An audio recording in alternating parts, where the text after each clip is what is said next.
Hi, I'm Cheraleigh Van Zanten. I'm a Miss Universe Great Britain finalist, and this is my interview with the Pageant Project.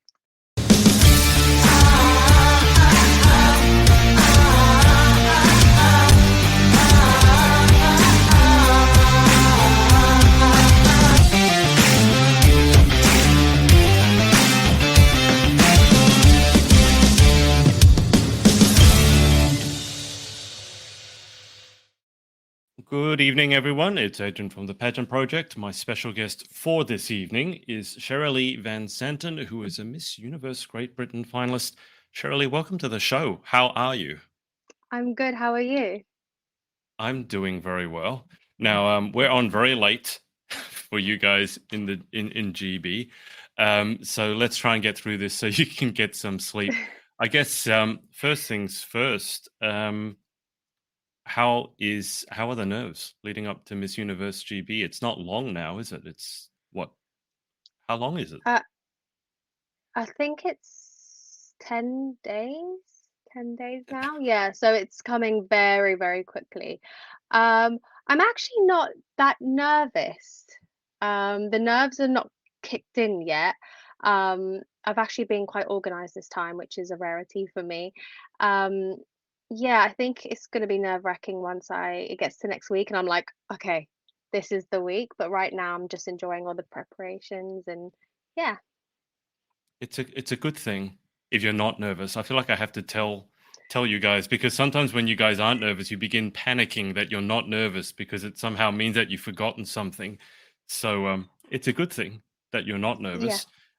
You are not a newbie to pageantry, and I'll get you to go through your pageant experience, your pageant history in a while. But obviously, for those watching at home, one of the reasons I really wanted to chat to you is that you are a mother of a young Mhm. boy, and this is, I believe, the first year that mothers have been able to enter Miss Universe, and I think it's a good move, and I want to get just your thoughts on being able to compete as a mother. How important is that to you? Yeah, so referring back to the question as of am I nervous? I think actually what it is, I'm just really grateful that I'm Mm, able to compete because for a very long time I was put on a shelf as somebody that had a child. I had my son quite young. I was 21 and I loved pageants. And I've been a spectator for 5 years now because obviously I couldn't yeah, compete.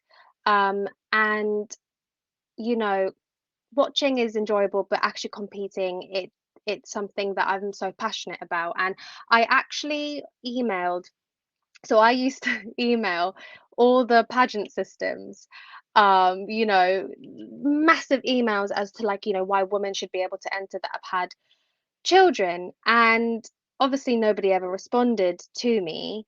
But when Miss Universe announced, I know it was nothing to do with my emails and my like cause towards them, but it did feel like a win. Not because I yeah, was going to. I didn't think at the time, oh, I'm going to enter. I just felt happy for other women that didn't have to feel like I did once they had a child. Um, so it means a lot to me competing actually. It means that I can feel like I'm myself. Don't have to feel like you know, the woman that had a child and that's the bracket and the box that I'm in. I'm actually able to be myself because I feel like I wasn't by not being allowed to compete. yeah. I want to ask you. So before Miss Universe made the change, or I think at the time, no, back up. Sorry. So when Miss Universe was contemplating making the change, and I think there was discussion going around the pageant community whether mothers should be allowed to compete in Miss Universe. And I remember talking to a director overseas, and she herself is a mother, a single mother, but now has another partner. And she didn't like the idea of, well, put it this way, not that she didn't like, but she was against the idea of mothers competing in Miss Universe. And the reason she gave, which I thought was interesting, was that she said that she was of the belief that if you had mothers competing, that they would advocate all they would talk about would be their children, their child, Hmm. and their husbands, which I understood to a certain point, but somehow she thought that was completely different to what a typical Miss contestant would be advocating for. And I didn't agree with that. I'm going to get your thoughts on it. I didn't agree with it primarily because I don't see a reason why a young mother coming in, or any mother coming in, I don't think the only part of their identity is their child or their husband. I mean, obviously, it's a huge part, but I also don't see that that's necessarily a disconnect with the Miss contestants, because I'm sure plenty of them are planning to have a child of their own someday. And they're just as able to talk about potentially having a child as you are to advocate for things other than your child. So, just, what are your thoughts on that? Because I'd be curious, because you're the mother. So I have had training sessions with a coach, and they said to me that your advocacy fits. You should do motherhood. Mm, And my response back was, I'm doing this so that what I stand for isn't just being a mother. I don't want to go into my interview or talking about my son. It's a part of me, and it's going to be a part of, you know, what I bring, but it's not going to be what I stand for as an entire person. And mm, there's some mothers that, everything they do is their children, and yeah, their social media, their life, what they talk about is their child. But for me, competing is allowing myself to be me and not, having to describe myself as a mother. And I know it's a talking topic because obviously I'm one of the first mothers to yeah. be competing, and that's a really important conversation. I love the inclusion of being able to Mm, compete, but I don't feel like it's everything about myself. Um, I just feel like it's allowing freedom, allowing more people to take part in pageantry, but I don't think it's necessarily the only thing that we can talk about. I feel yeah. like saying women are going to come to the pageant that have had children, I think that some mothers should be able to compete in pageantry and not even really have to mention motherhood. Mm, yeah. Um, so yeah, I think that's my view on it. I think it's a very big part of me, but most women have children, and I don't look at every woman, for example, Beyonce. Mhm. We don't look at Beyonce and say she's a mother. She should just speak about being a mother. We look at Beyonce and we're like, she's Yeah. powerful, she's talented. We speak about all these other things. I think the last thing I think about with Beyonce is being a mother. I just feel inspired by her, but it's not all I see. And I think that's why we should be included, is because we bring a lot more to the table as well, and we can prove that. Yeah, I think we're broadly in agreement on that, because Hmm. I had the same opinion. And I think it's interesting because in pageantry, there are quite a lot of, as much as we are more inclusive now, I still think there are major barriers to entry. So obviously the age being one, and then not having a child was a big one. And I think there Hmm. are still some throwbacks to, oh, you're a mother, so you have to speak about it.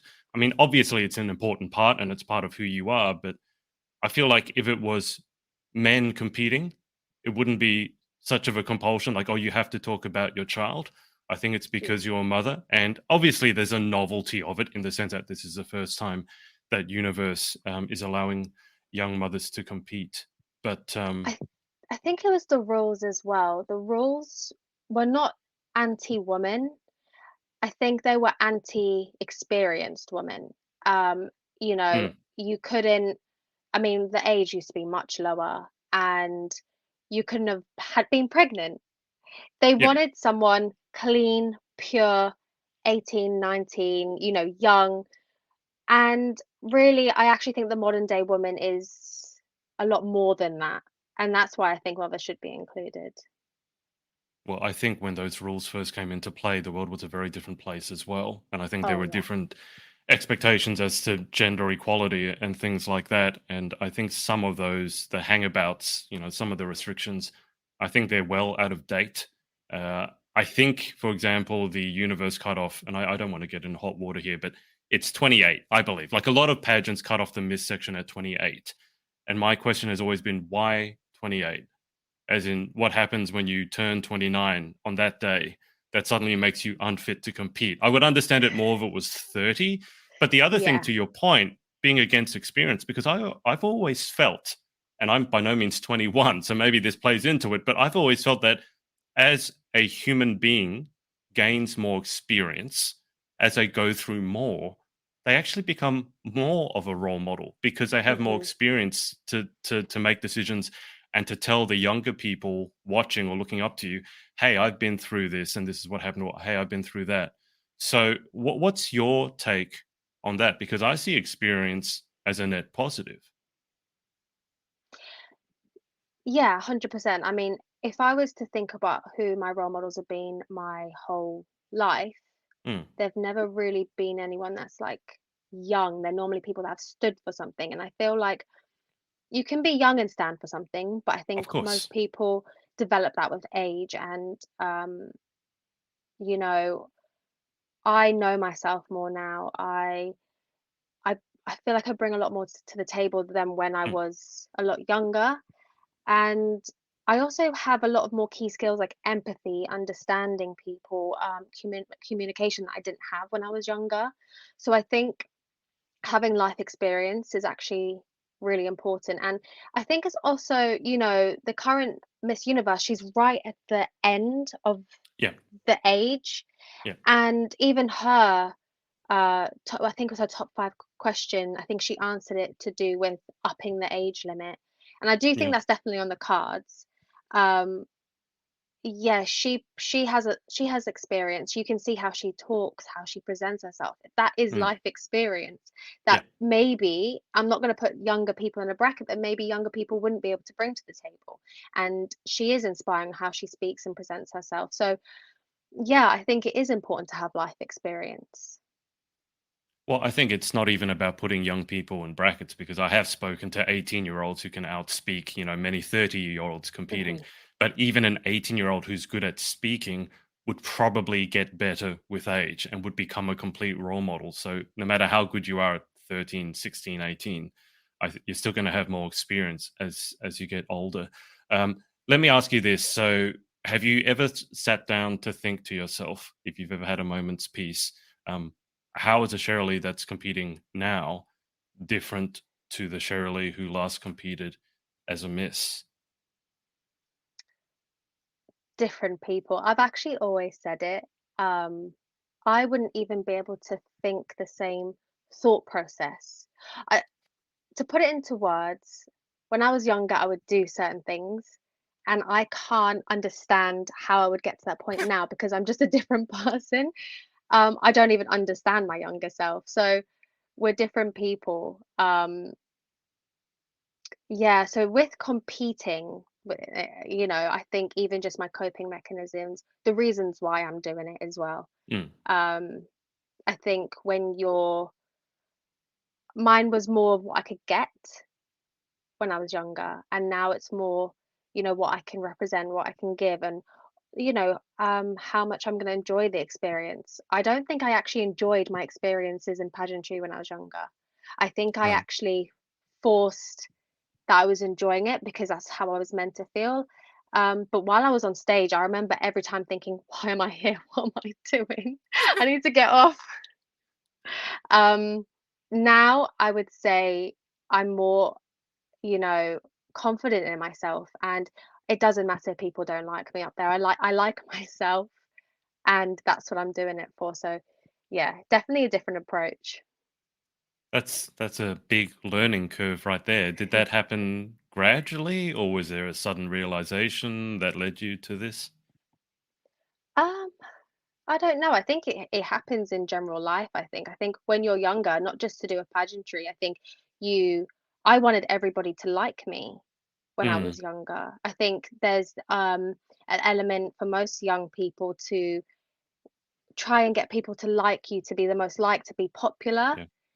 Now I'm older, I don't really care how popular I am. It actually matters more to me if I like you. Um, it's not I don't judge myself on other people's views anymore. So I think it's a gradual life Mm. thing that's happened to me, not just in pageantry. And again, I don't even think that's necessarily an age thing. I think that's a maturing process. Some people are 50 and still want everybody to like them. Um, Let me ask you this. So often, title holders and contestants are asked to give their younger self advice. And you've just said as your younger self, you wanted everyone to like you.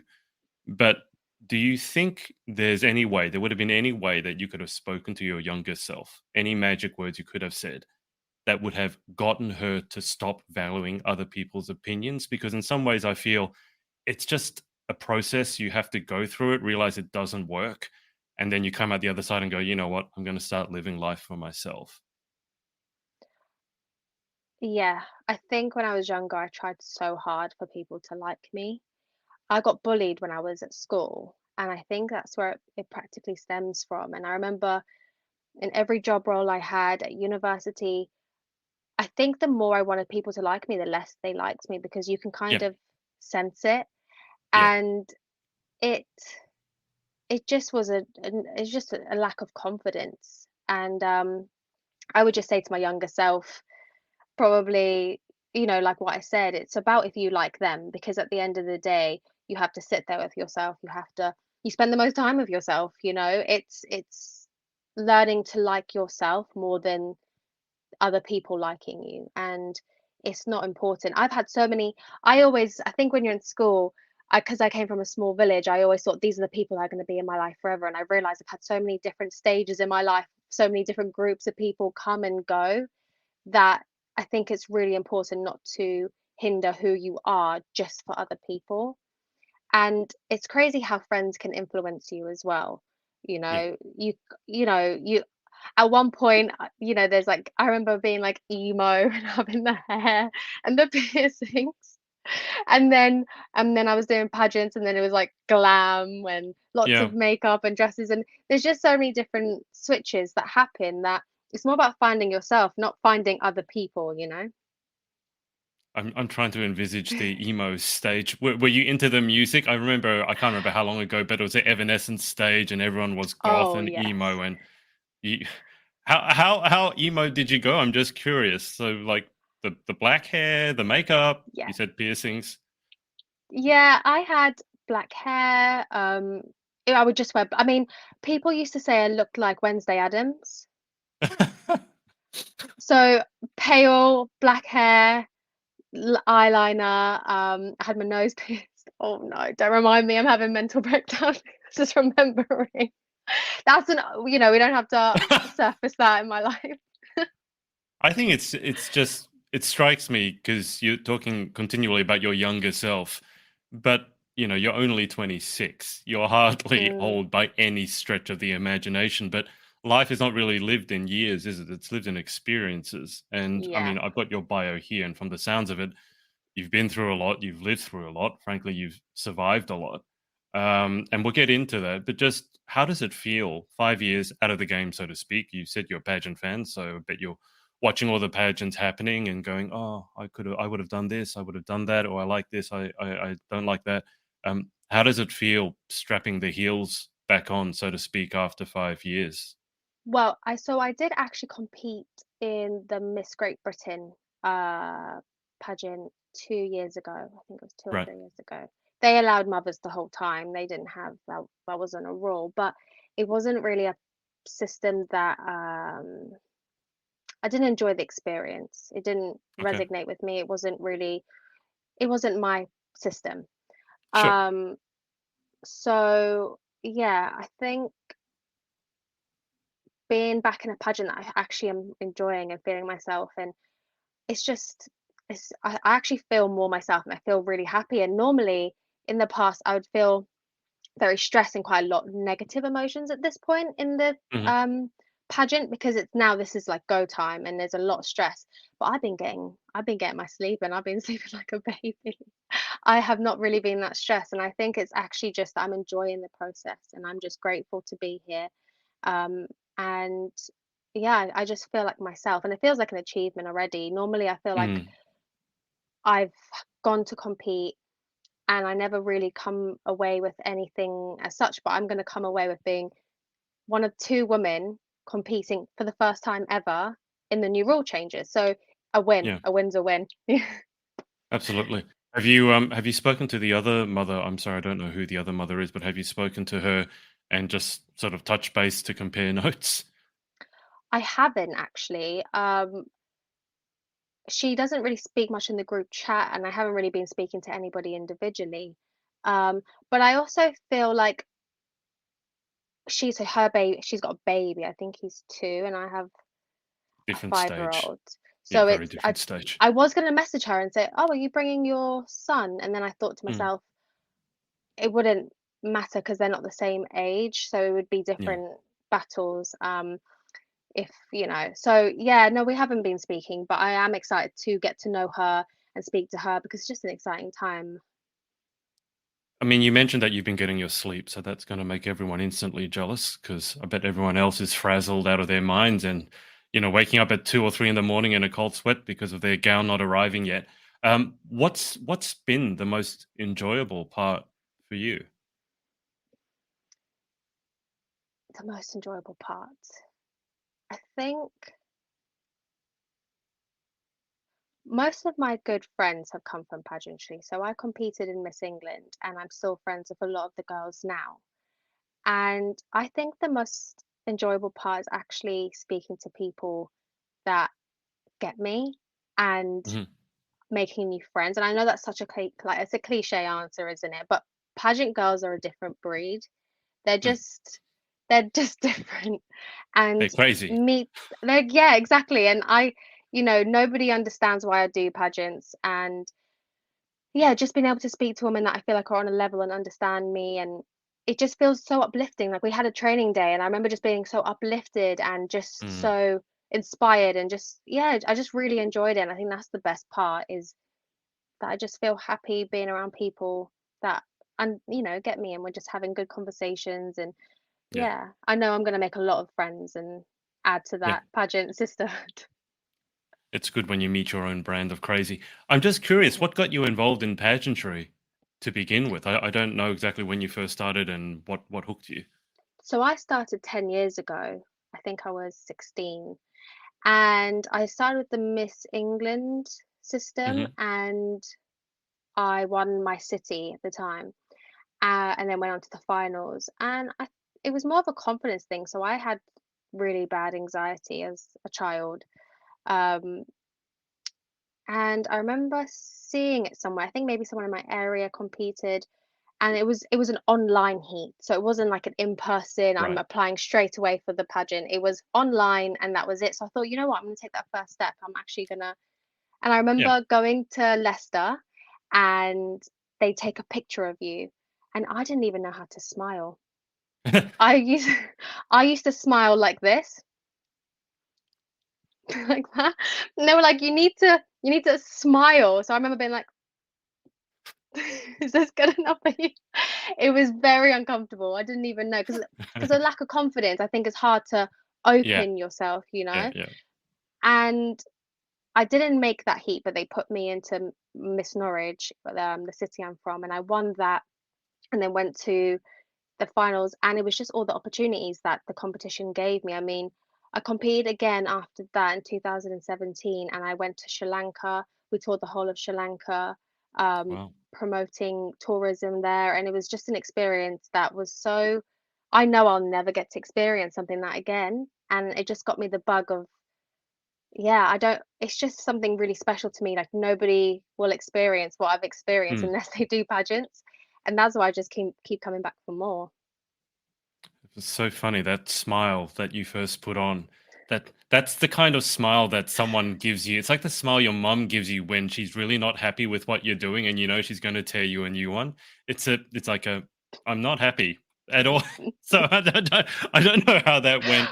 I Um, did not look happy. but wow, 10 years. Can you believe it's been because you're only 26. 10 years is a Hmm. significant chunk of your life. Yes, and I think yeah, I came top 15, and that's also I was like, right, I'm gonna get higher, and then I got top 5, Mm, and then I got pregnant, and then I couldn't compete anymore. So yeah, I think the bug is just I keep doing better, and I think when you keep improving, like why not keep going as well? of course. Have you given any thought to what happens in 10 days' time if you're crowned the new Miss Universe Great Britain? then you have to compete, or you get the privilege of representing your country at the biggest pageant in the world by far. Has your thought process gone that far? Yeah, I think it doesn't really frighten me as such. I think it would have. I think it's just while competing, I have kind of my thought process is I'm going to Miss Universe. It's not that I'm going Mm, to Miss Universe Great Britain. I'm training as if I'm going to Miss Universe. So I feel like if I was to win, it would just be that I've been training for that, you know. yeah, Um, Before my brain limited me to think it was just England. That's, you know, yeah, if I can make top five, I'm happy. But I'm trying to gain the confidence and just kind of have in my head, I'm going to Miss Universe already. So hopefully that would make me less nervous, but I can't promise that I'm not going to be like, oh my God, what have I done? it's good to know at some stage you might be panicking because you seem so calm, which I think is a very good sign, by the way. But most people at this stage, they're a bunch of nerds, and you certainly seem quietly calm and confident in yourself. And I think it comes from knowing yourself, doesn't it? Yeah. Oh yeah, I think I've gone into pageants and I've thought, what's the best thing I can say for people to like me? And like I say with my mindset now, it doesn't matter. It really doesn't matter. So yeah, I think it's actually just that I'm myself. That is truly where confidence stems from. I always wondered where confident people, and I mean, I am not the most confident person in the world, but I'm surely a lot better. And I think that just does just come from not Yeah. caring. And my mom always said that to me. She's like, one day you'll not care anymore. Trust me, it happened to me. And I was like, no, I'm gonna be anxious forever. That's one of the things. That's why I asked you the question earlier about what advice would you give your younger self? Because sometimes parents give us that advice, and Oh we yeah, just we never listen to it. It doesn't, and as you get older, you start wanting to give that advice to your children, and they don't listen to it, and that frustrates you. But then you go, "Well, I never listened to it from my parents, and I found hmm my way through, one way or another." But let me ask you. So, I don't particularly like this interview question because in pageants I often ask you like, what are three words to describe yourself? Or how would your best friends describe yourself? But I'm just curious, given the process of like self-discovery or self-development that you seem to have gone through, and you've come out the other side and you're more confident and being the best version of yourself now, what words would you use to describe yourself as in your character? my character. I would say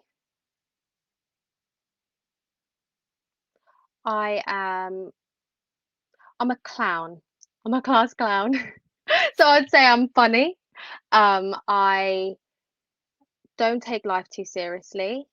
And probably excited. Like, is it excitable? Excited? Yeah. I just I'm always I'm an excited person. So when you meet me, I'm like blah, blah, blah, blah, blah, blah, blah, blah, blah, blah, and sometimes I have to stop myself and go, hang on a minute. I'm talking too much. Do you want to speak?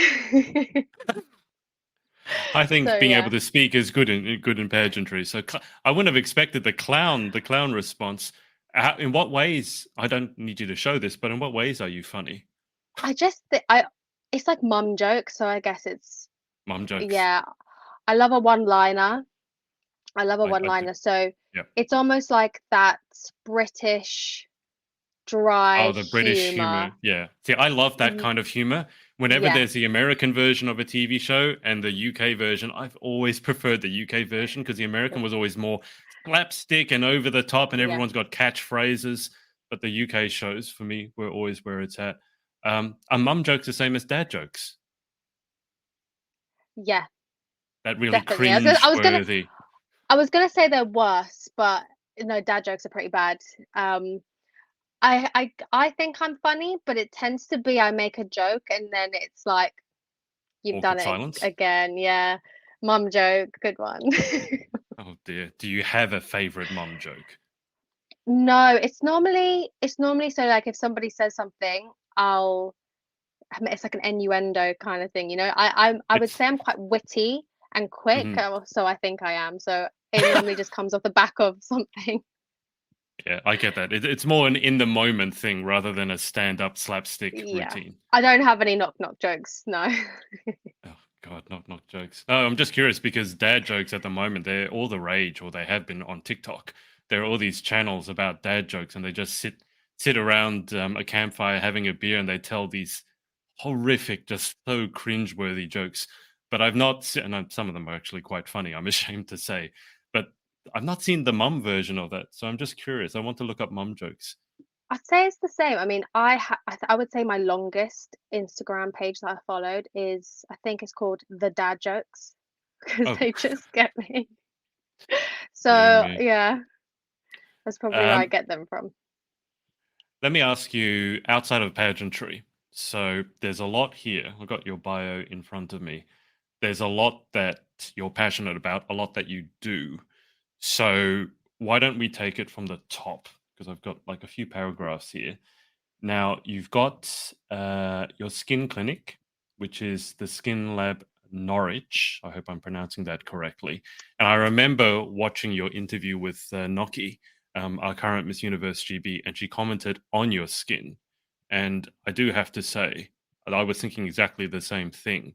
Because even though it's almost midnight for you, I don't know if it's the lighting or what. I don't think it is the lighting, but I've got a mirror. I'm like, I'm just looking let's at do it some. going, it's so like perfect. It's not, it's, I'm really jealous as a guy that you can have skin that's just so, I mean, was that always the case for you, or did you have to learn how to take care of it? And if you did learn, please tell me, because I have no idea. I've just started trying to take care of my skin with like moisturize and scrub, and I have no idea because I'm a dude. But the skin journey, just, I'm jealous. Please explain. So I would say I had really good skin throughout my whole teens. I never really had a problem. And then I had my son, and then your hormones a lot, it just changes a lot of the time. Mm, And they never really went back to normal. So I started getting hormonal acne. And I went to see a dermatologist. They basically tried to put me on, oh, my voice. Sorry about that. It's because it's late. It's like, oh, my body's starting to shut down. Um, it they tried to put me on medication, which I didn't really want to do because there's side effects. yeah. Um, so I started self-teaching myself how to cure my skin, and my skin got a lot better actually. It's more internally, drinking water, the foods you eat, and then kind of sorting out my skin routine, making sure that there's not certain products in my skin routine, and making sure that I'm using certain um, products as well, like acids, which I wasn't using before, Hmm. and not exfoliating my skin. The worst thing is, I don't know if you have it where you are, but it's called St. Ives apricot scrub, Hmm. and it's the worst thing that you can use on your skin. And I feel like when you've got acne or buildup or whatever, you feel like scrubbing everything away, Yeah, yeah. and it just makes your skin even worse. And that's what I was doing. I was over exfoliating. So I think it was just educating myself. And then I realized that there was nothing where I am that actually helped people with their skin health as opposed to just giving medication. So I filled that gap by basically studying and making it into a career. Um, and my Okay. skin got better. And I use all the treatments on myself. So I feel like Um, feel like That's people think great. You I'm can claim it as lying. a tax deduction. You can claim it as for work. No, Just back I up to the Saint. I need to hit the Saint Ives apricot scrub because we do mhm. have that here, and it's very cheap where I'm at. But why is that bad for you? Is it just the over exfoliation, or is there something particular with that product? So it's over exfoliation. Your skin Right. basically has like a mantle, like an acid mantle, and it's very delicate. And if you're scrubbing, you're kind of scrubbing your skin's protection away, Yeah. and then it allows bacteria to get in. You make micro tears. It wreaks havoc on your skin. So I always tell people, the first thing is, are you using a physical exfoliant? And if they are, then it's just there's chemical exfoliants. Yeah. So glycolic acid, salicylic acid, mandelic acid. All basically they're for different skin types, and it's Yeah, better to just incorporate a exfoliator that's chemical, that instead of literally creating micro tears for bacteria. It makes me cringe because yeah, I can it, see that. I mean, I yeah, will say I have no idea what you're talking about. It makes perfect sense. I did study chemistry, all the acids. I know what they are, but because it's funny when I first started exfoliating, um, I it, I did feel like unless it was literally sandpaper, that it wasn't really doing anything. I felt like I was doing a hmm better job the rougher the product was. And right now I'm using, I guess, what you called a physical exfoliator, in that it's got like rough granules. Is that what you mean? So when you put it yeah, on, it's got like little bumps in it. So you're saying that creates the micro tears, and allows bacteria in, but I'd be better off hmm going with a chemical exfoliator. yes, yeah, a chemical exfoliator. Also, if people want to use exfoliation, it's better to just get a cloth, a Yeah, face cloth, heat it up, steam it a little bit, put it on, and then just gently use that to wash your right. face. That is exfoliation. That's where it needs to stop. That's fine. Anything above that is just tearing your face. So face cloths is still exfoliation. If you feel like if your face is extra dirty and you Yeah, need a yeah. exfoliation, face cloth and a bit of soap works wonders. You don't need to be tearing your face apart with a scrub. I feel like I should be paying for this advice. It's like a Um, consultation now. it is. I did interview now Miss Global Australia, and she works. I can't even remember exactly where she works, but she was giving me some advice as well. But this is the first one where it's sort of more in depth, and I'm fascinated. I now want to go and get a face towel. And I could talk about this all day, actually. I think people actually get annoyed with me. I'm like, what skincare are you using? What's your moisturizer? What's the ingredients? They'll tell me, and then I'm sat there Googling it. I'm like, oh no, you shouldn't use that. That's drying. Let's sort this out. I love that though. I love people who are stupidly passionate about one like area, and it gets to the point where they do annoy other people. Like I'm like, I was a tennis coach, so I'm like that with tennis. Like I can tell you about all the rackets, the balance, the different types of strings, the balls, what you should be doing, what you should not be doing. And my best friend who I play tennis with, he basically just, yeah, that's great, just tell me what to do. Yeah. And it does get to that point. I mean, how often does the skin conversation come up? I mean, like if you're around your girlfriends, I have to imagine they're asking about skin, no? I mean, doesn't it just come up and then you get to cut loose a bit? I actually find that people try and tell me.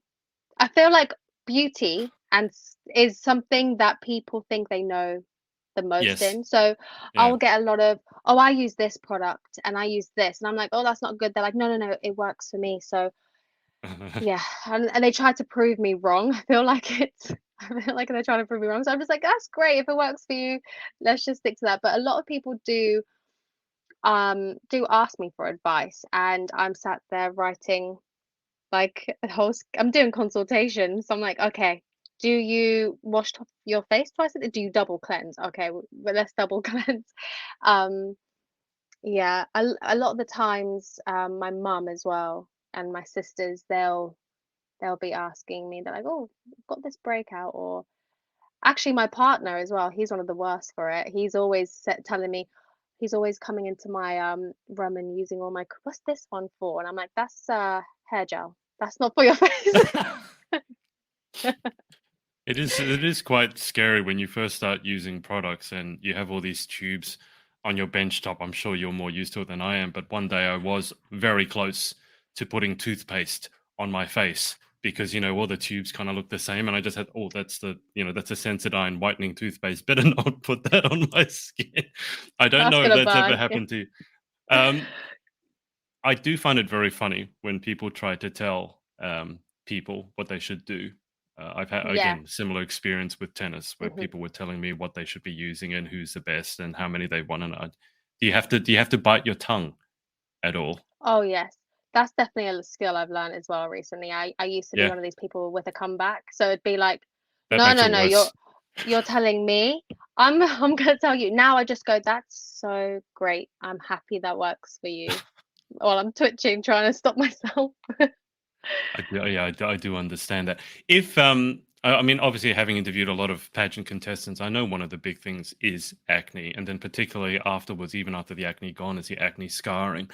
If someone out there is struggling with bad acne, uh, what sort of how if they come to see you, what's the sort of procedure? Because I'm going to assume, and correct me if I'm wrong, it does have to be tailored to the individual. I'm assuming there's not just one size fits all. If you have acne, do this and it will go away. So, in terms of what the process is, if they come to see you, what are the steps they go through at a consult? I suppose. So yeah, so I do a consultation with every new client to kind of understand the needs. If they have acne, I kind of ask them, you know, their hormones, if they're on the pill, what their Yeah. diet's like. Sometimes people, we get down to the bottom of it and they're using a protein powder and they weren't using a protein powder before, and that can trigger it. Hmm. Sometimes it's that they're going through stress and they've got, it's really hard actually, because if somebody is stressed, then I have to say, don't don't Don't be be stressed. stressed. I love Let's that try and advice. meditate. Yeah. And it's just awful. But I've had quite a few clients actually come back to me and say that the process and all the recommendations and the consultation, that nothing has worked and that their skin is clearer. And I think my number one tip is, oh, I don't know, do I have a number one tip? I was about to say that with confidence. A I've lot got of so tips. many tips. What about a top But three tips? If one is too difficult, what about like a top two or top three? so my top tip is to keep it pretty basic. A lot of Hmm. people get acne and they just product, product, product. So yeah, to keep it basic, just to wash, cream, and to have a treatment like an acid Hmm. that's suited to their skin. Also, it's to I would say to get so when people get acne, let's say it's to do with hormonal acne, I Yeah. would say to get a treatment the week before they suspect they're going to get hormonal acne. Right. Okay. Because that's what I did, and that really helped my skin. So just from experience, I mean, maybe not for everybody, but just a top tip from my experience is that if you feel like you're going to have a breakout, and some people, the breakouts are on a regular monthly Sure. basis, Yeah. just to get it done the week before.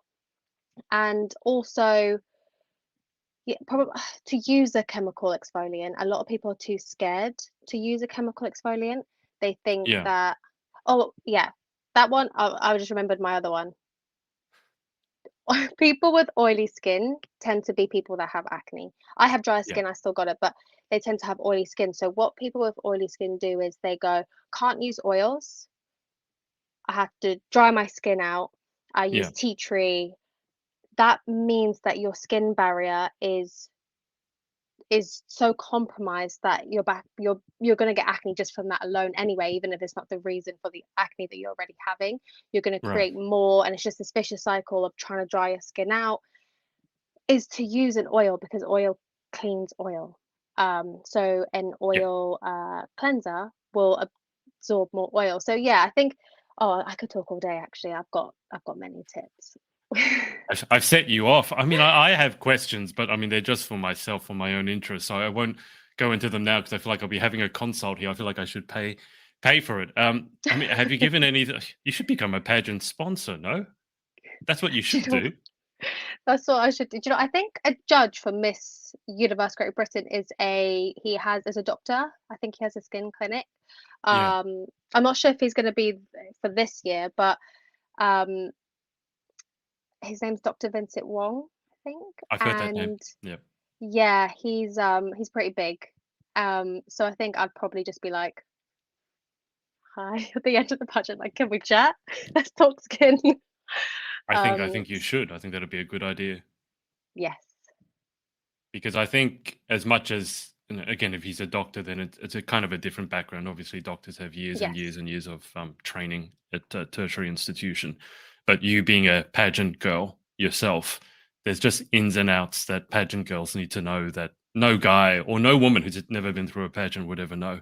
So I think becoming a pageant sponsor is something that would suit you very, very Yeah. well, and you'd never stop talking because all the girls would have questions, and it'd just be like setting Oh, you I'd off. love that. Oh my gosh. Yeah, I would love that. I'm actually am I too old next year? I might compete next year, No, but after that, pageant sponsor. Yeah, because I'm 27 next month. So I think that the cutoff is 27 28. So yeah, after next year, pageant sponsor, that's it. That's my route to stay in here. I'm not leaving. so we can't get rid of you. I mean, look, but the way it's going, I'm sure at some point the age limit for these pageants is going to go up again. I mean, I think it was initially like 21 and then 25. Now it's 28. I think it's only a matter of time before people realize, hey, there's not a big difference, especially in this day and age, between a 28-year-old and a 29-year-old. Might as well No. boost it up. Do you know what I'm also finding with my generation is we look like I mean, I don't know how. I might, some people say You I look don't old, some people say I look look like, like you don't look like a no. mother. I was saying this to my best friend because I was saying I was excited to interview you because you're one of the first mothers to get to compete. Yeah. And I did say it because when people think I think in a certain way, they go, "Oh, the age limit's there because you look too old and you're Yeah. you're boring and you can't move and you're geriatric." And I'm like, "Have you seen some of these?" Like my podcast co-host Danielle Latimer, this is a perfect example. She's like, I don't want to. I mean, she's told us how it's like. She'll be turning 35 this year. She doesn't look like that. And you don't look like your age either. So I think Yeah, I feel like the generation, everyone is just staying young as well. It's like am I a millennium? I think I'm a millennium. That we're just youthful. I That's can't it. remember the. Well, I think you guys are Neither. much. I think one of the things with social media is that I think you guys are probably a lot better because you said you educated yourself by going on the internet. I think you Hmm. guys know a lot more about what health is in general, how to stay Yeah, healthy, how important it is to hydrate, for example, and all that information is much easier to get. Like it's almost impossible to turn it off. So I think if you're better at taking care of your health and your skin when you're younger, I got to imagine it's like compound interest. It pays off big time when you get 30 or 40. And then obviously some of it's genetics. But I think looking after your skin, I mean, I know you're in the UK, so you don't have any sun. But over here, for example, in Australia, where there's sun all the time, just putting on a good SPF. And that's something that I really hated as a kid because I'm one of the oily skin people that you mentioned. yeah. And I hate it at that stage. We didn't have all the different brands of sunscreen. It basically was this big one, came in a tub, and I said it's like mayonnaise. You know, when you put it on Hmm. and it just stays there like a lump and you just go Yeah, and they ghostly normally white. left like you could see like a white cast, and it just Yeah, wouldn't blend in. And I'd like Casper the Ghost. yeah, no, SPF has come a long way since then. And yeah, I think people are looking younger because there are more. They're just woke. I think that's the term young people They've been use, awoken. woke. Yes, they've been Yeah, awoken. I think people are taking more care of themselves than they were Yeah. before, especially with food and Mm. learning about how food affects us. And yeah, and SPF. I don't really think people really wore SPF. I feel like it's a No. new, it's especially in England. I can imagine Australia is different, Yeah. but well, I was born in South Africa, so I feel like because obviously that's a hot country, my parents did teach me about SPF, and I have always worn it. But I feel like in England, it wasn't particularly something that was common until now, where I think there's an obsession with SPF. I mean, Yeah. yeah, there's so many different types, and that's another thing I'm obsessed with SPFs. I mean, I have so many. I have like powder ones to top up with. Yeah. What is your opinion? Because this almost became a meme for myself when I would see UK girls, pageant girls, go somewhere hot and they didn't seem to put on any SPF and they would go bright red lobster, um, and they would begin peeling and it just looked absolutely terrible. Does that trigger you at all when people are going out into the sun without SPF and then get burnt to a crisp? I think we've all made mistakes with the sun. I think sometimes we can, I'm trying, I don't want to be judgmental because I've been there. I think we've all made mistakes and we don't really understand UV. I think the problem is in England, we don't understand UV. So That's fair. um I recently went to Tenerife Hmm. and it was cold. It was quite windy. So I'm an educated person in this area, but I didn't reapply my sun cream because it was cloudy and I did burn. And I was like, oh my God, nobody can see me because this is not what I stand for. Um, but yeah, it does make me cringe, especially when people are repetitively going in the Yeah, sun, burning and again and saying, again and that's again. fine. Yeah, It's gonna go to a nice brown. And it's like you can go brown wearing SPF. It just takes a longer yeah. time. Um, you don't have to risk skin cancer. And there's a statistic, and I think it's if you burn 5 times, which most children do, Mm, um, so in your childhood, if you burn 5 times, you're 80% more likely to get skin cancer. yeah. Um, I've heard and something I'm similar to sure, that. yeah, and I'm sure some women have burned 5 times this year. So Yeah. it's just not worth it. And there's some really great fake tans. But Mm. obviously that's something that you being in Australia, that has the highest skin cancer rates. Yeah. No, it was really drilled into us. Even when I was back in primary school, we had a public ad going around on TV called Slip, Slop, Slap. I think it's since been expanded, but slip, I think it was slip on a shirt, slop on the sunscreen, and then slap on a hat. So it was drilled into it. Hmm. And the fact that I can remember it 30 years later speaks volumes to how effective it was, Yes, because we also had an ozone hole quite next to us. So in Australia, it's drilled into us. We know how to handle the heat, but I'm hopeless when it comes to dealing with the cold. For example, I don't know what to do when there's an ice yeah, storm or a snowstorm. So there's no judgment there. I mean, you guys in the UK, obviously, you rarely get to see sun compared to somewhere like South Africa. So yeah, people burning, I can understand that, because I do stupid things in the snow that I shouldn't do, but you don't know because you're just excited to see the snow. So that's true. Yeah, I think to be fair, I think Brits don't know what to do in the snow or the sun. We're just and I and do. to, and all we do is complain about weather, so it's very fitting. It's funny because you say that, and I remember when I was over in the UK, because my partner at the time was over in the UK, so I was visiting, and I had to catch a train everywhere because I didn't have a car. And it struck me that the train stopped when it was too hot, the train stopped when it was too cold, the train stopped when it was too wet, and it was just, hang on, this thing is on rails. And I'm like, Hmm. what? I couldn't understand it. It just seemed to stop all the time. And then, as you said, it's too hot, it's too cold. Um, I Yeah, I don't mean, know. don't talk about snow. Everything shuts down. People are like piling toilet rolls. They're like, we're on lockdown again just from the snow. Yeah, it's and I sometimes think every year I'm like, surely we're gonna have learnt this year how to live with snow, but every year it shocks everyone that it snows in England. So I don't know. After how many years of living with the UK weather, I guess if you haven't learned by now, you're probably never going to learn. I did want to ask you about some of the other things. Now, you are strong. I'm just reading off your bio. You're a strong campaigner against domestic violence, having yourself been a victim. So, in terms of your advocacy for that, I mean, obviously, I don't need you to or want you to go into the details of it, but mhm. tell the audience watching or listening more about your reasons for advocating against that and what you're doing in that journey. So yeah, I went through a domestic violence case probably about 7 years ago. And where I was lucky, not lucky, you can't really be lucky in that situation, Mm, but where it was different for me is mine actually went to court.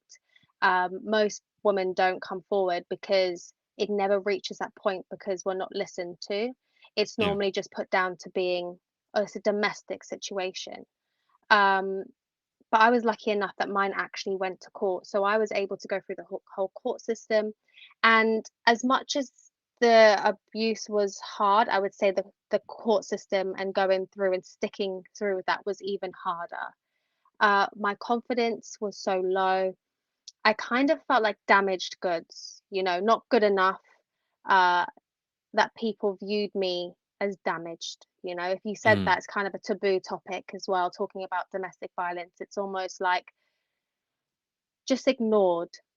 yeah. So I was actually on a video call with uh Paula, the director, and there was a few girls, and did her introduction to herself.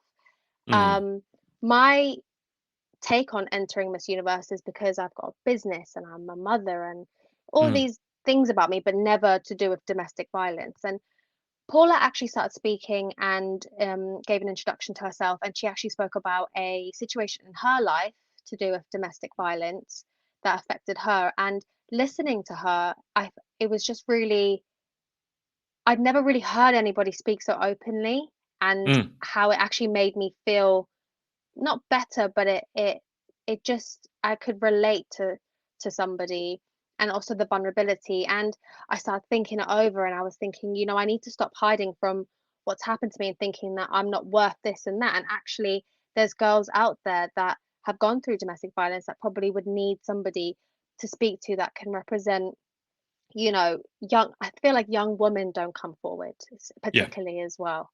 Yeah. And successful people. I wouldn't grant myself successful, but I would say that a lot of people wouldn't think that that would happen to me. Sure. So yeah, I feel like after Paula was talking, I started talking to my mom, my partner, and I was like, I actually can speak about this now. Before, I couldn't speak about any of the happenings to me. No one Mm. actually knew what happened. And I was just, yeah, this. And I was like, oh my God, I can talk about it. And I feel like once you get to that place, you can help people. And yeah, it is a hard subject to talk about, and it is, I don't want to ever speak about like this this abuse happened, and this is something that like, Yeah. the actual ins and outs of what happened. Of course. But Yeah. being someone who's got their case to court, that didn't give up, that bothered the police, that kept, Mm. pushing and pushing and pushing, and actually got listened to, I think is really important to help. So I've been working with a local charity recently, and I've also been making donations and collections, and just really pushing for representation and change into a subject that's just hushed and quiet. Yeah. Um, yeah, I think a lot of people advocate for domestic abuse, but then normally the people that have gone through it are too scared to say, hey, like, I've experienced it and I'm actually a confident woman. I'm actually achieving things still. I'm not Mm. broken. I actually have taken life skill from it, which is a positive thing and Yeah. can help other women. Yeah. The analogy that comes to mind is that when you break a bone in your body, which I've never done, but if you break a bone and then it heals, that actually becomes the strongest part in the bone is where it healed Does over. it? Yeah, and I think there's also this lovely Japanese art where you take a broken plate that you've had in your family for years and years, but you glue it back together with this gold glue, and Yeah. the whole point of it is that you can see like the hole, but that it's cracked, like it's not perfect. And I really love the symbolism of that. And I that banner that you can see behind me, that's actually a book I wrote about women who'd been through trauma, and one of them actually was two of them were severe domestic violence cases. One actually in South Africa, and I'll never forget. She said because I was interviewing her on video to turn it into a documentary, and her partner at the time pulled out a gun and shot at her head, and it just happened it happened to miss, and it went past her ear and embedded in the drywall behind her. But she thought at that moment that was when she was going to die, and she had a young daughter there. But it was really striking to me that one of the girls said, "You don't want to go to court because at some level she still loved him." And also, there's this expectation once you go to court that it is going to come out in the open. And sometimes it seems it's just easier to keep it quiet, um, which I guess in that case means the perpetrator is never brought to justice. But just from the legal side of it, how difficult? I mean, did you want to go to court, and then how difficult? What was the court process like? Because I've been in court once. I wouldn't wish it on my worst enemy. Like that's why I still have a thing about lawyers to this day. But did you want to go to court? And then what was the actual process like? So originally, I went to court after we had split up. So Mhm. I didn't leave and then go to court. It was quite a few months, and I just wanted it to stop. I really empathize. Women are told, if he was abusing you, why not just leave? Just Yeah. leave. Why didn't you Yeah. just leave? But the sad truth is that the abuse tends to get worse Mm. once you leave. I had threats made to me if I was to leave, get back with me or I'll do this, get back with me or I'll do this. And I stuck by, I truly thought that if I stayed, I would lose my life. And attempts were made, and I just had to get out of that situation. And I had, because I left, I had probably some of the worst things ever happened to me because I left. And I think a lot of women get scared and Mm. they go back, messages to friends, Mm. family. Um, yeah, I even got banned from going out clubbing in because he owned nightclubs. So I got banned from all the nightlife in my whole city, and I was like 19. I couldn't go out. I couldn't go to a bar with my friends. I was just cut off. Wow. Um, Yeah. I was scared walking down the street. Sometimes women will think to themselves, what's the point? I can just stay." And at that time, you do also love the person, even though they're doing these bad Yeah. things to you as Yeah. well.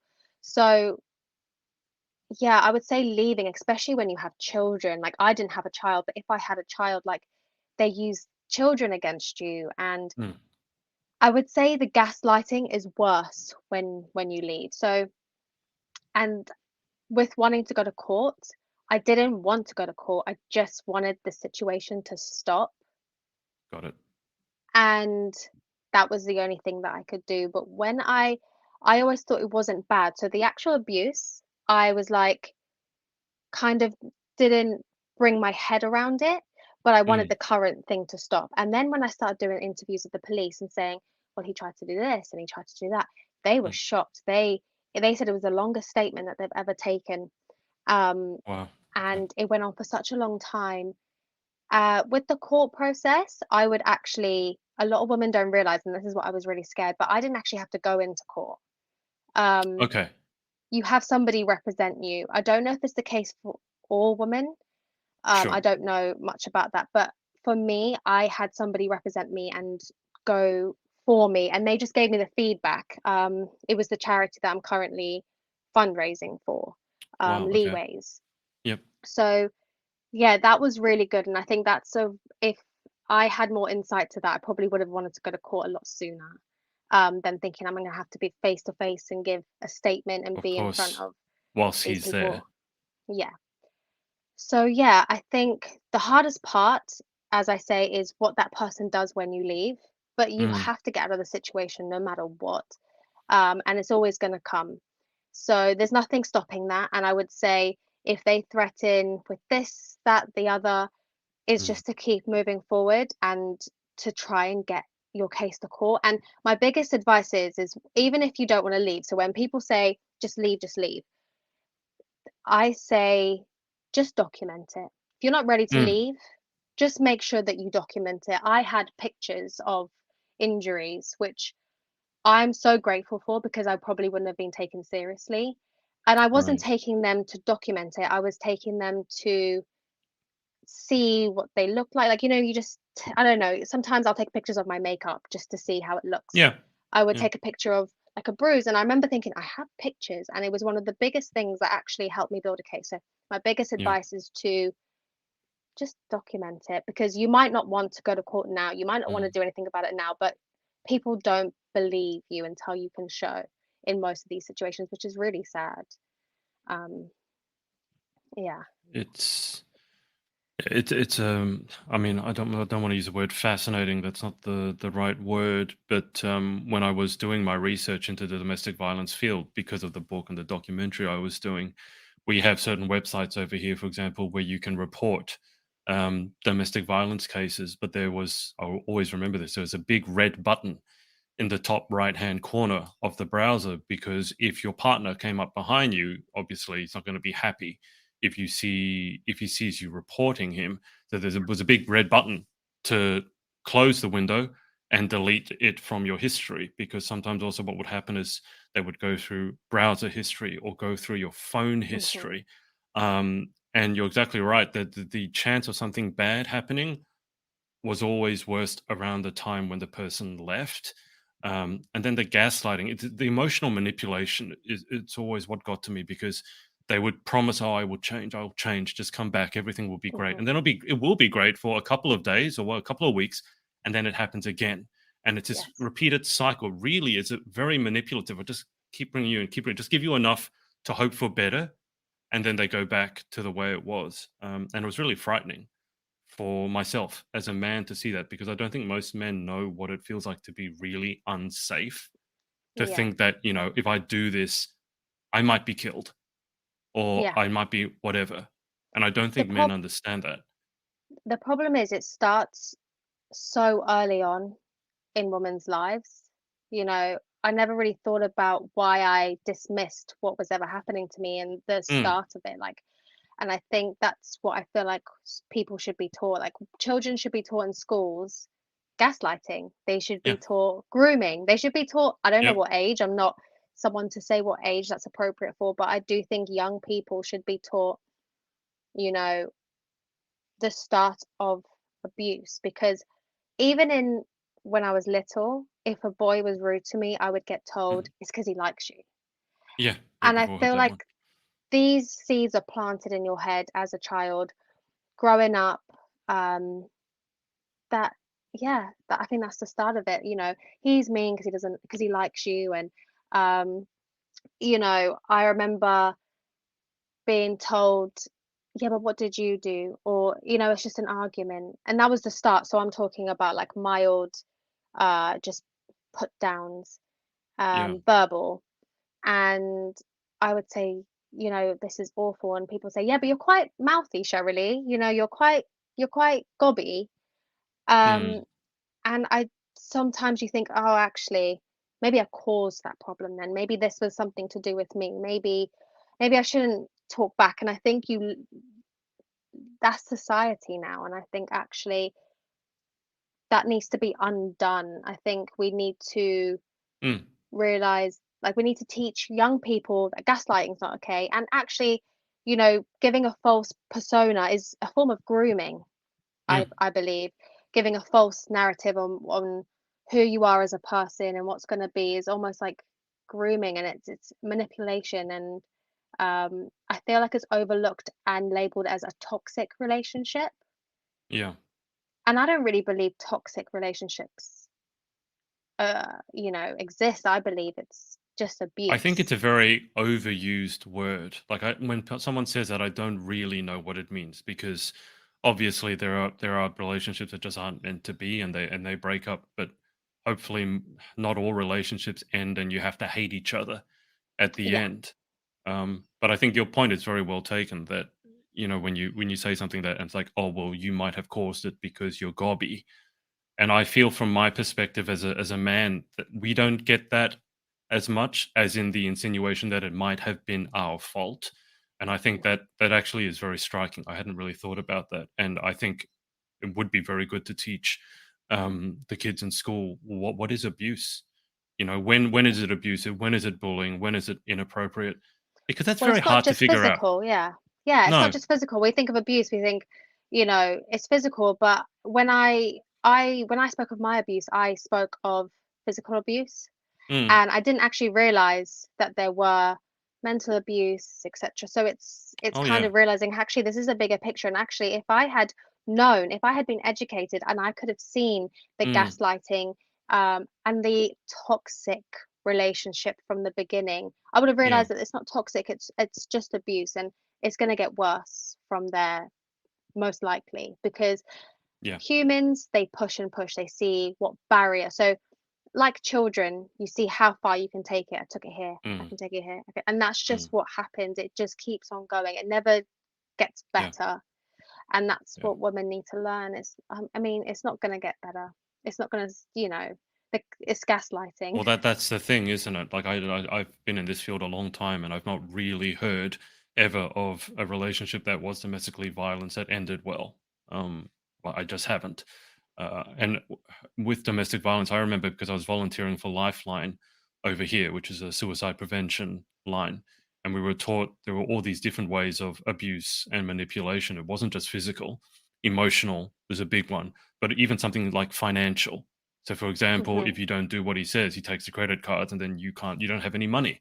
So you can't buy anything, you can't pay for accommodation, you can't pay for the cab or the Uber. So there were all these different ways that I'd never thought of, sadly, because I have no intention of manipulating anyone, particularly my partner. But it really did open my eyes to just how I don't sometimes I wonder how it can go so wrong. I know Mhm. I know us human beings are deeply flawed, but I remember being on that line one night and I had a call from a young woman. It's anonymous, obviously, but I would guess she was around your age. And she had pulled over to the side of the road. She was trying to get away. She was driving and she was just hysterical because she was worried that, her partner was going to hunt her down, kill her, literally kill her. Like, I can't imagine what that feels like to think that someone's going to hunt you down and kill you. I mean, I've been through unhappiness, I've been through depression, but that fear level that someone Yeah. who you loved and maybe still love to some extent is going to deliberately hunt you down and not only hurt you but kill you. That's I know, those stories are completely terrifying to me. So that charity that you're working with, that sounds amazing. And the fact that you didn't have to sort of go in, not only whether he was ill or not, but to kind of justify, because in the courts it can be very rough. Like you put on the stand and you're just grilled and drilled, Yeah. and you have to relive the whole thing. And I think that that's very unfair.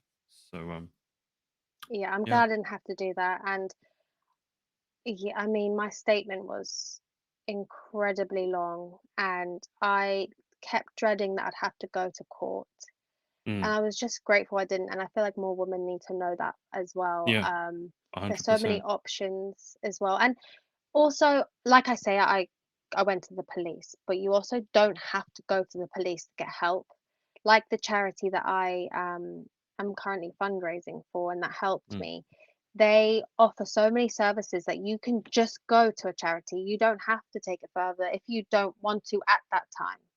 yeah, They have a helpline, they have refuges, so you can, yeah, they'll take you in, and they can find you somewhere that same day. yeah, So it's not that you have to contact them and then wait worryingly, like you can just go and they will yeah, help you. So I think I didn't know that there was help. mm, I didn't know that there was help outside of going to authority. So yeah, that's also why I want to advocate for yeah, this charity in particular in my area, because I feel like women need to know that there's much more options for them than staying yeah, or going to the police. You can get help from agencies, from charities, and they are genuinely going to help you. yeah, yeah. We have similar charities by the sound of it over here in Australia, and unfortunately, a lot of them are overworked and underfunded, Mm, and that just goes to show you how bad the issue is. I will also say, and I don't know if you agree with this, but if you're a friend or family member and you hear about this going on, I think the best thing you can do is just be there for the person and listen. mhm, I think very often it happens too often that we kind of judge and want to provide solutions and say things like, "Oh, you should just mhm. leave. You should have just done this," and that doesn't help because it makes that person then feel more judged, or even worse, makes them feel stupid. Like, "Oh, I should have known Yes. better. I should have done this," and I think that's really unhelpful when it comes to that stage. If you are seriously considering, when you realize that, okay, this is not right, I think what you Yeah. need right then is support and a listening ear, not the judgment. Well, that's what my platform is called. It's called "Why Don't You Just Leave?" Because I think that was the most belittling question I'd ever been asked, and it could actually make people go back to the person abusing them. Yeah, Um, so that that statement, "Why don't you just leave?" is such a strong statement that I feel like it's something that needs to be repeated as what not to say. yeah, And yeah, I've been on both ends. I've been somebody that's been abused, and my friends had to be there for me. And I mm, felt like because we were all so young, I didn't get um, I didn't get supported enough or the right way. And I've had my friends, my best friends that I've been friends with for the last, my whole life, that were there for me. And one of them turned around to me and said, "I'm so sorry that I didn't do more, but we were so mm, young and I didn't understand what was going on." And she would just say to me, "Just leave," and I would go back every single time. So yeah, but then I've also been on the other side where my friend, after was getting abused. Mm. And I was so triggered by it that I actually went to her mum, and her mum then went to the police, and I was talking to the police behind her back, and I was giving them evidence, and I was making sure that this got taken seriously and it's not what she wanted. And that Yeah. ended a 20-year friendship because I thought I was doing the right thing. It's really difficult, isn't it? Like Yeah. you just can't do it without the person's permission, and it may not be what Hmm. they want, and we can't make decisions for No. other people. That's the one thing that I've learned, I think, over the years is you might think you know what's best for this person, but it's not your place to make that judgment, and that can be really difficult because you can just Yeah. see people will have to learn in their own time, even though you've had the lived experience. But Yeah. I think it, because I wished somebody did more for me. Um, I wish more was done for me, but I don't think I wished what I did on I me. don't think you would have wished someone would have done it without you wanting it though. That's a Exactly. distinction. You wanted more to be Yes. done, but Hmm. you wouldn't want it to have been done to you. So Yes. it's a very fine, and then obviously what you did came from a good place Yeah. because you care for the person and you don't want them to go through it. But it's just, as I said, us It's humans hard. can get tangled up so Yeah. badly And that's why there sometimes. needs to be more education on what is the best way to support people. Mm, Because like we've just, spoken about this, two different spectrums and two different wrongs and all yeah. lots of different wrongs. But the right way is support and knowing how to support from a Mm. judgmental point of view as well. Um, yeah. Well, I personally would really like to see the charities, or the organizations that help in these situations get a lot more publicity. Yes. We talk about skin cancer and breast cancer and things like that, and people now know what to do within limits. Um, but I think most people don't know what to do if they end up in a domestically violent relationship because it's not really spoken about because it's not an attractive topic. It's not polite conversation, let's put it that way, but it's very necessary. So, or what was the name of the charity that you're working with again?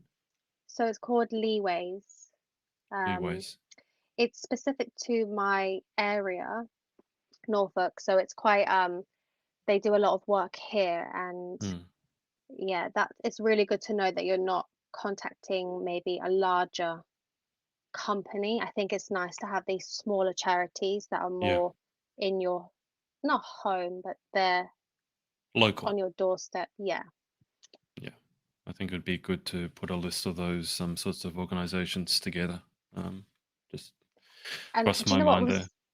do you know what was making me feel really sad? So I went shopping to get donations, and I'm Mm, actually struggling with donations at the minute. I've had a few people donate, but I need a lot more. mm, And I think it's because people don't really know what to donate. Even though there's a mm, list, it's hard yeah, to imagine it. So I went shopping to get a few ideas to be able to post it and say, we need this, this, and this. And I was buying things like, I don't razors and mm, toothbrushes and mm-hmm, toothpaste and children's toys, and mm-hmm, it's children's books, yep, and it's just things that you take for granted, that these people in these refuges are going to be so yep, grateful to have something that helps them build a better life. And especially the children's toys, like it got me really sad actually. A friend of mine, when they were younger, had their mum was getting abused.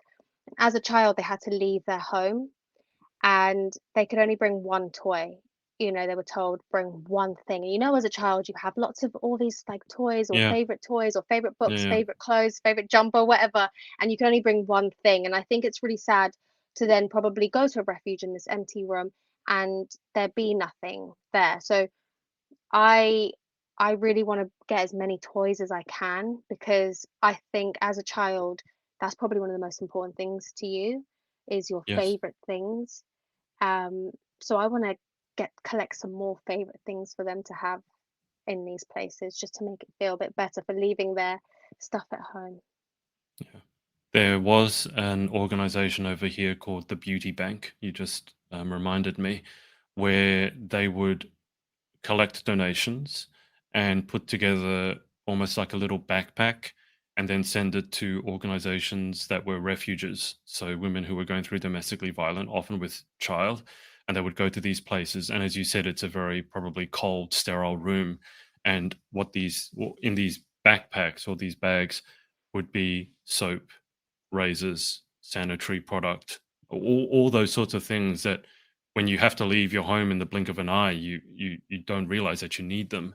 And that organization was doing really great work. Unfortunately, it went under. But it sounds like you're trying to do something similar in terms of putting together these bags or these backpacks um, and send them to the refugees. I will say one of the things that they did collect was actually skin products. And at the time, I was thinking, like, hang on, you just left your home, your life's up in upheaval. Why would you want skin products? But then one of the women who received the product, she was so thankful for it because it was the first time she felt like someone had actually cared for her. As Hmm. silly as that sounds, because as a woman, you do want to look your best. I mean, we all do, but especially if you're a young woman or woman, you want to feel like you can take care of yourself. And that was the thing in the backpack that struck her the most was just a simple hand cream or a skin cream or something like that. And I Yeah, thought that I still remember that to this day. But as I said, unfortunately, that organization went under. We had a few pageant girls helping out with that, but it's tough financial times as well. So yeah. donations are difficult to get, but yeah, that's I'd be happy to talk more about that with you, um, later on if that's applicable, Hmm. because I think that was a really needed resource, and it's not one that's talked about a lot. So, Well, that was what I actually did ask a few people, should I get skincare? Should I get face cream? And mm, the response was, what? No, you need just the essentials. You can buy more shower yeah, gel, you can buy more nappies. And yeah, actually what you've said has kind of struck a thought in myself, which is I feel like when you leave your home and you have to go on mm, these places, if your routine was skincare, having that little bit of skincare to self carry care, on yeah. yourself, yeah, for you, probably is worth a lot more than, you know, a Well, razor, you're maybe. you're thank you're, you're thankful for everything, but Yes. to each their own. And that's why it's like there's no point me judging it. It's the woman who went through it who found that part the most Hmm. moving, maybe not the most useful, but that's not always what we should be judging it by. It's like what makes you emotionally feel like actually I can make it through this. And if it's a skin cream, if it's a hand cream, I've got no judgment on that, because whatever it takes to help you get through that incredibly difficult time, do it. So I would Hmm. say, every person is different. For some people, it might be the nappies. For some people, it might be the sanitary products. It could be the razor. But for this woman, it was the skin cream, and Her it was a face nice cream. one as well. It wasn't like a $5 bargain bin. No. It was a bespoke one, and that just made her feel like somebody out there cares. A complete stranger out there cares, and that could make the difference between someone taking their own life or not. Because when you Hmm. go through that, I got to imagine like you feel like no one cares. Absolutely no one cares. The person I put all the trust in the world doesn't care. So I'm useless, or as you said, damaged goods. Hmm. And just at that moment, to feel that a complete stranger out there cares for you, that can make a huge difference. So I say, I think you're onto a good thing. Do you? And maybe they don't use everything in the bag. Doesn't matter. They That's might not go, the point. face cream. What do I need this for? Exactly. Exactly. I But the mean, thought was there. yeah. I mean, if your bag is probably be 80% skin products, and maybe with a whole Do you know what? If I received a tube of face cream, I'd be like, I'd bawl my eyes out. I'd be like, oh my God. Oh, as long as you're not looking at it going, "Oh my god, it's a physical exfoliator. No, I'm not going to use this. Everybody St. hates me. Ives. It's Yeah. terrible." We shouldn't joke about it, but it's No, those sorts of things are. Yeah, I think they need more visibility, because 100%. it's not something that's talked about enough. And I get that it's uncomfortable, but I don't think that means that we shouldn't talk about it. Shirley, it's getting very late for you, so I do want to let you go. But just before we get to the final 10 that we can zip through, is anyone you'd like to give a shout out to for supporting you along your journey? Um, I would, my whole family, to be honest, have been supportive. I think I truly have a pageant mum and dad. They've been supporting me for 10 years now. And they, even though I never win. And also, when I came top 5 in Miss England, my top 5 question was the worst. And I'm so happy they're still supporting me, even though, still believing in me when I make mistakes. And my partner is also a fully committed pageant partner. It's now got to the point where I'm like, this dress, no, that doesn't look nice on your neckline. We're not going to go for that one. It's Ooh. like a full commitment. No, yellow, it'll wash you out. Stick to the pink. He's fully committed into everything. So I'm just grateful to have a good support system as well. I just want to say I love that because I see a lot of pageant partners that just turn up and they don't show any interest and they're just, oh, I'm there because I have to be. But I made a TikTok and it was about pageant partners. I said, if you could go the extra mile and actually show that you care, that might be a good thing rather than just tolerating it. But yeah, if you've got someone who's actually brave enough to give you opinions, that's also Oh a yeah. good thing because most guys aren't I even looking. get They go, yep, you look nice. Yeah, that looks fine. I'll get texts throughout the pageant assuming I have my phone, and it's like, okay, that walk, bit slow. Pick up the pace. It's full. And I appreciate it, I think sometimes as a woman you're like, what do you know? But it's Exactly. nice for people. I mean, I actually think the people that care about you the most are the ones that are just brutally honest. And I'm grateful to have a lot of Mm. brutally honest people, even though I might not think it at the time. Yeah, that I'm in complete agreement with you. There's no point just tiptoeing around it. If I've got snot coming out of my nose, tell me. Don't let me go because you're worried just tell me. I'd appreciate it. Um, 100%. okay, let's zip through these final 10 and then you can get some much needed shut eye. Number 1, what is your favorite word? Favorite word? Favorite word. Oh, SPF. Is that word? Sure. What is your least favorite word? Moist. Oh, that one. I like watching people who really can't say it without this sort of grimace on their face, like you just had. Like you literally can't say it with a straight face. Okay, Yes, no, it's not a great word. okay. Number 3 in life, what gets you excited or what turns you on? Um, I would say, uh, yes, does it have to be one word? No, Being out of my comfort zone. Challenges. sounds good. What about what turns you off? Um, Negative energy. Number 5, what sound or noise do you love? Um, what sound? The ringing on the oven because it means my food's ready. You know how many times I've had the answer to that question be something to do related to food? It's like a Yeah. question about noises, but you guys always find a way to make it about food. Okay, number 6, what sound or noise do you hate? Uh, like when you get something like a balloon, that's it, and it goes like that noise, yeah. The squeaky Oh no. sound? Yeah, anything just Oh, okay. oh no, actually I've got it. I've got it. It's when somebody keeps tapping, tapping, tap, tap, tap, tap, tap, tap. The worst. When, Anything tapping. when, when you were Nothing doing this, came. I couldn't quite hear the sound, and I thought you were referencing like slime sort of fart noises. Okay. Probably. I mean that is not a good one too. Number 7, if you could have any one superpower, what would you pick and why? Um, to fly. I'm sick of paying Pretty, for flights. aren't we all? Number 8, what job or occupation other than your own would you most like to attempt? Uh, I would like to be a TV presenter, a children's TV presenter. Very nice. What about what job would you definitely not like to attempt? Uh, the job that I trained for at university, which is a vet. I would not want to go into there, so I am not doing it. That's a strange one. You trained for it and then you really didn't want to do it. What happened there? I went to uni and I dropped out. I realized that studying veterinary medicine was probably the most depressing for my character.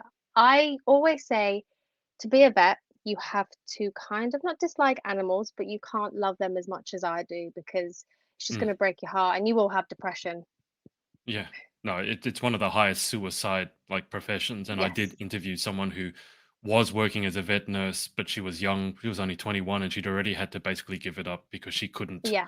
what people were doing to their animals, like not just ones that you have to put down, but like the abuse. Oh, Hmm. it was terrible. Final question: if heaven exists, what would you like to hear God say when you arrive at the pearly gates? Well,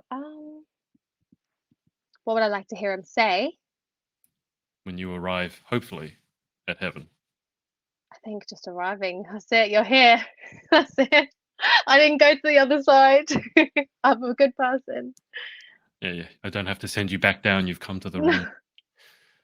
Well, Cheraleigh, that's about it. Thank you so much for coming on. Thank you for having me. It's been a really good chat as well, which is nice. Definitely good to be able to have such an open conversation. It's not so formal as well. Yeah, it's been good. Thank you for having me on here. No, absolutely. I really enjoy it. Really enjoyed it. And I say that because I'm looking at the time and you're close to the longest interview I've ever had. So it was was my intent to let you go early, but I did tell you that I am someone that can just keep on talking. I guess it's I can imagine you're the same, so it was just it could go on forever.